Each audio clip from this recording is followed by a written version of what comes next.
que llegar a una situación en la cual la problemática del asilo político no se plantee en el seno de la Unión Europea. No sería admisible para ningún país miembro, no digo para España, para ningún país miembro, que cualquier otro país miembro pudiera juzgar cuál es, digamos, su condición de Estado de Derecho y de Estado que respeta los derechos individuales, los derechos humanos y los derechos individuales de las personas. Buenas noches. Estas respuestas conectan con la indignación mostrada en Bruselas por los ministros Juan Alberto Belloch y Antonio Asunción en el primer Consejo de Justicia e Interior de la Unión Europea. Allí conocieron que había sido admitida a trámite en Bélgica la solicitud de asilo de 2 etarras. Ángeles. España, según los titulares de Justicia e Interior, bloqueará la aprobación de la directiva sobre el derecho de asilo porque estima que ninguno de los socios de la Unión Europea debería admitir a trámite solicitudes de personas pertenecientes a bandas armadas. La repulsa hacia ellas crece en el País Vasco, después del último asesinato. Pero antes de más detalles, atiendan el sumario. España bloquea la directiva comunitaria sobre el derecho de asilo hasta que los 12 coordinen sus legislaciones sobre esta materia.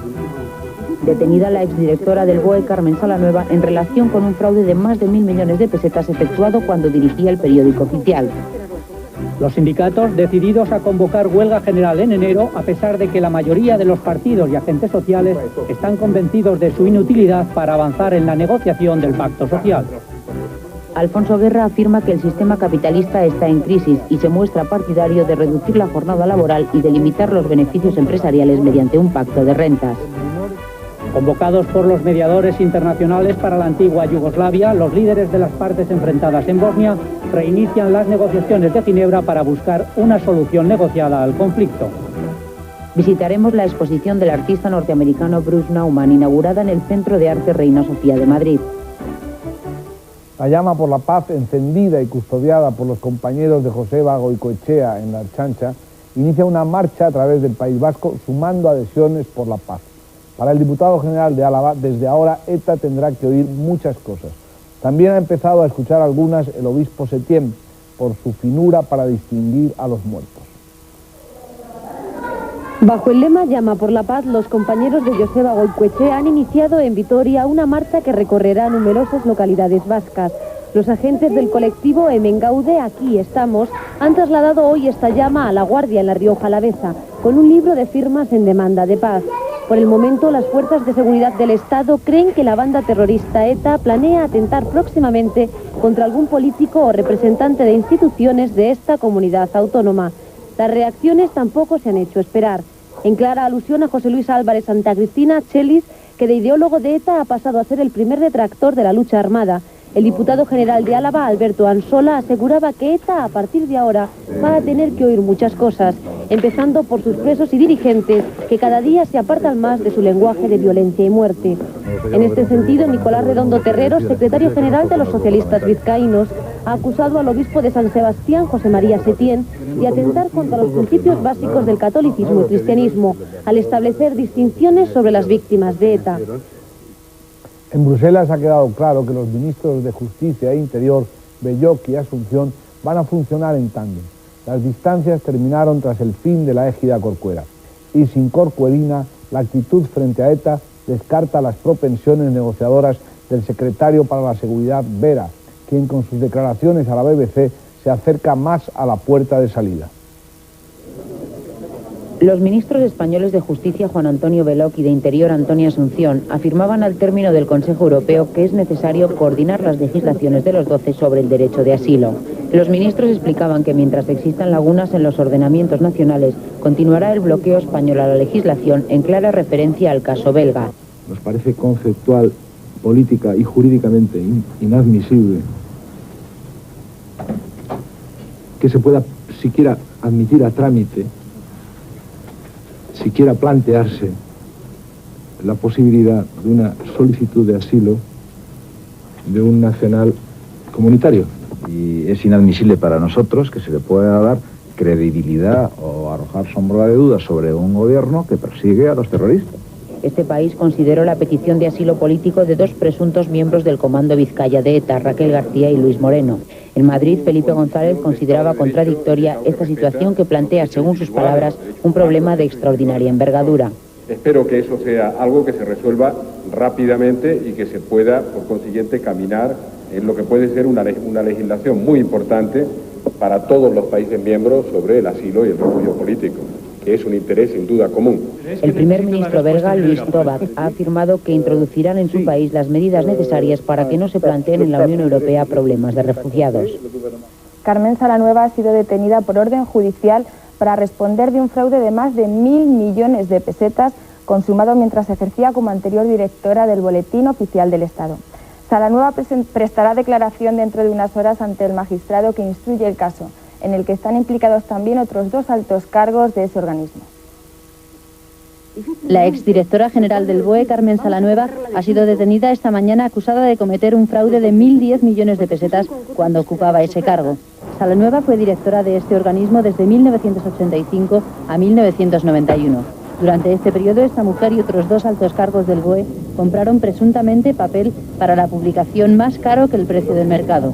Pagaron 142,8 pesetas por cada kilo de papel, que costaba 81. La detenida se encuentra en estos momentos en las dependencias de la Policía Judicial de Madrid y mañana declarará ante la juez que instruye el caso. Los sindicatos, comisiones obreras y UGT convocan todavía sin fecha exacta huelga general en enero. Cuentan ya con el avanzado apoyo del coordinador de Izquierda Unida, Julio Anguita. Las restantes fuerzas políticas y sociales estiman que ese recurso dificulta la negociación y desalienta las inversiones creadoras de empleo. UGT y comisiones obreras han convocado sin fecha una huelga general para el próximo mes de enero. Será un paro de 24 horas en toda España y en todos los sectores productivos. El presidente del Gobierno se ha mostrado esta noche contrario a la convocatoria porque, en su opinión, no predispone al acuerdo. Tal vez el mejor procedimiento de negociación no sea a través de la convocatoria de huelga. A nuestro juicio, en una situación económica como la actual. El líder de la oposición también ha criticado la decisión sindical. Comprendo que los sindicatos tienen motivos para sentirse engañados y frustrados por el Gobierno, pero creo que una huelga general no es una respuesta positiva ni constructiva para la situación de crisis en España. Izquierda Unida, sin embargo, ha asegurado que apoyará la movilización con todos los medios a su alcance, pero ha matizado que es necesario pensar en el futuro. El economista Enrique Puentes Quintana ha advertido que la huelga general constituirá un elemento disuasorio para las inversiones, en tanto que el presidente del Consejo Económico y Social ha explicado que el Gobierno está en su derecho de reformar el mercado laboral sin negociar. El sistema capitalista está en crisis. El diagnóstico lo ha formulado Alfonso Guerra al clausurar en Madrid unas jornadas sobre la socialdemocracia. El número 2 del PSOE se declaró partidario de reducir la jornada laboral y de limitar el reparto de los beneficios empresariales mediante un pacto de rentas. Cuando un sistema económico no es capaz de mantener la cobertura del estado de bienestar, no es porque el estado de bienestar esté en crisis, es el sistema el que está en crisis. Ya lo han oído. En cuestiones económicas, Alfonso Guerra lo tiene muy claro. Estamos, según el número 2 del PSOE, ante la crisis del sistema capitalista. Durante su intervención en la clausura de las jornadas sobre la socialdemocracia ante la economía de los 90, Guerra aseguró que los objetivos de cualquier política económica han de ser... Bien. ¿Y usted, don Jaime, cómo lo ve? Bueno, yo creo que, en fin, quizás Juan Mari lleva al extremo el debate. Desde la asociación nosotros insistimos en que el Estado español debe hacer valer la cooperación. Es decir, que en una situación como la actual, en la que Obiang amenaza con unas elecciones farsas, se podía ejercer la amenaza al régimen de Obiang de suspender la cooperación con Guinea, dejando aparte la ayuda estrictamente humanitaria. Bueno, están ustedes discutiendo por encima del hombre que debería protagonizar esto, pero en fin, le hemos dejado, porque hemos hablado con él previamente, pero don José Luis, ¿cómo ve usted toda esta...? Bueno, mi opinión personal, y creo que es la opinión que tenemos en África, las personas que creemos que nuestros países también se pongan en la senda del desarrollo, es que debe haber cooperación. Debemos de preguntarnos para qué y por qué cooperamos. Cooperamos para mejorar el bienestar. Por lo tanto, no creo que se trate de una cooperación tecnocrática, dijéramos, ¿no? Sino que tiene que ser una cooperación ideologizada. Por lo tanto, siempre debe haber cooperación, sobre todo en momentos en que se está hablando de sociedades que apenas pueden lograr las cotas de supervivencia. Debe haber cooperación, pero esta cooperación debe estar impregnada del matiz político necesario para que esta cooperación lleve a estas sociedades a su desarrollo, a su evolución. Eso es lo que yo diría, que debe haber cooperación, pero cooperación para el desarrollo. Dígame, don José Luis, y si España se comportara según lo que usted está diciendo, ¿eso no sería un mal ejemplo, visto cómo se comporta Francia con sus antiguas colonias? Precisamente cuando Francia hace una cooperación política. Lo que pasa es que quizás yo no estoy de acuerdo con la línea de cooperación política de Francia. Yo esperaría de España, que la cooperación política que España hiciera con Guinea Ecuatorial fuera una cooperación que permitiera que la comunidad de Guinea Ecuatorial pudiera desarrollarse y pudiera convertirse en una sociedad moderna y democrática, donde se respeta los derechos humanos. Don Jaime, si fue posible que España y Francia se pusieran de acuerdo sobre una cuestión tan difícil como el combate al terrorismo de ETA, cual costó muchos años, ¿no sería más fácil que se pusieran de acuerdo en torno a Guinea Ecuatorial para acabar con esa situación en la que el dictador se refugia según le conviene en uno u otro país para seguir haciendo lo que le da la gana contra la población de Guinea? Sí, yo creo que ahí juega la doble moral, ¿no? En este caso hay intereses económicos, intereses también culturales, claro, por parte de Francia y España que hacen difícil la cooperación, pero en fin, claro, digo que es doble moral porque habría que poner en primer plano esos valores democráticos que se pretenden defender para los propios países o para tratar de resolver problemas como el de ETA. Dígame, ¿qué juega más? ¿Los intereses económicos que Francia puede conseguir ahí por si hubiera petróleo, etcétera, o el mal ejemplo que se puede dar si el asunto de Guinea se resuelve bien? ¿Qué juega más? En la actitud francesa. En la actitud francesa yo creo, hoy por hoy, parece que juegan más los intereses económicos. No hay que olvidar que posiblemente a primeros del año que viene empiece a demostrarse que existen ahí unas fuentes petrolíferas importantes y hay ahí una disputa entre grandes potencias, ¿no? Claro, es una desgracia, ¿no? Porque realmente la significación que tendría para muchos pueblos africanos el que Francia y España y la Comunidad Europea ayudaran a que se acabara como un régimen que desde luego no les da ninguna garantía de estabilidad a ellos mismos, pues sería mucho mayor, ¿no?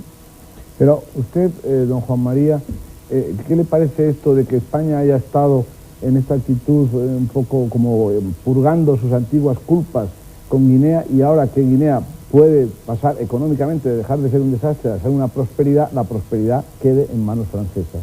Bueno, ahí se produjeron una serie de errores. Obiang tuvo la mala idea de dar el golpe de Estado en agosto, cuando en España está todo el mundo de vacaciones. En el año 79, cuando España vivía una transición política. Recuerde que el golpe de Estado del general Franco, que duró 40 años, se dio en julio. Siempre tiene que ver con las vacaciones. Exactamente. Pero luego además es que eso, que coincidió que era el año 79 y que era el final de la primera parte de la transición. Pero eso lo supimos después, no sabíamos si era el final o si Suárez iba a estar 40 años. Pero sabíamos que Suárez estaba ya en minoría y estaba ya débil. Y entonces no se atrevió, por ejemplo, a enviar tropas para proteger a Obiang en ese momento. Y Obiang recurrió a Marruecos y quienes llegaron allí fueron una compañía marroquí. O sea que actuamos un poco, don Jaime o don José Luis, bajo complejos. Desgraciadamente, yo creo que la problemática de la historia de España nos arranca de hace como 2 siglos atrás, pero efectivamente todo lo que pasa en Guinea Ecuatorial tiene mucho que ver con los 40 años que también España ha padecido. Si estaba España en las condiciones en que se encontraba en 1968, difícilmente puede descolonizar a un país. Pero no se quejen ustedes, que tuvieron partidos políticos antes que aquí. Pero los partidos políticos de la época anterior a la independencia eran partidos políticos básicamente independentistas. No estaban impregnados de una ideología clara. ¿Cómo puede usted criticar una constitución que hizo don Antonio García Trevijano? Bueno, lo cierto es que difícilmente podríamos traspasar una democracia perfecta en un país africano cuando su metrópoli goza de una dictadura. Esto fue unas utopías que se cometieron hace 25 años. Nosotros creemos que debe actuarse con un sentido mucho más pragmático. Efectivamente, estoy de acuerdo que se han perdido las oportunidades, la del 68, que tiene que haber sido un poquito más preparado, y la del 39, que también tenía que haber sido más preparado, por no utilizar términos que el derecho internacional le gusta respaldarse, o bien habla de la no intervención. Él quisiera que hiciéramos un juego de matarnos entre los bantús, matarnos de él a nosotros, porque nosotros no tenemos